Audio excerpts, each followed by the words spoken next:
signal priorities, because also in California, you might have recall a news story from last year. There was some interest in the fire departments and the firefighters in California, and the interest was that there were too many white men who were firefighters, and we need to have a program in California to make sure we don't have enough white men as firefighters. So we have DEI, we have budget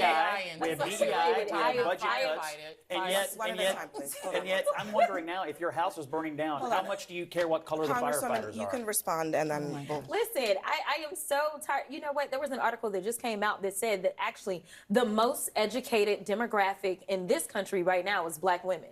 So let me be clear.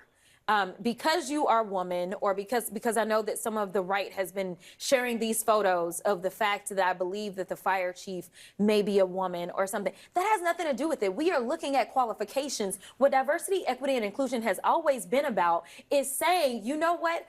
Open this up. Don't just look at the white men. Open it up and recognize that other people can be qualified. And the fact that we want to, at a time when people are dying, decide that a country of immigrants is failing, or people are dying because the same very people that built this country, because the last time I checked, y'all didn't say that anything was wrong with the White House, and I can promise you it was my ancestors that built the White House. So listen, if we have been good enough to build this country, we are good enough to serve and die overseas, we are good enough to serve in other ways. And the fact that people actually decide that they want to engage in public service, whether it's sitting in Congress or whether it's serving on the fire department or the police department, should not be an issue. The fact is, stop trying to act as if only white men are the ones that are capable. Because right now, you're sitting at a table with 3 very capable black women.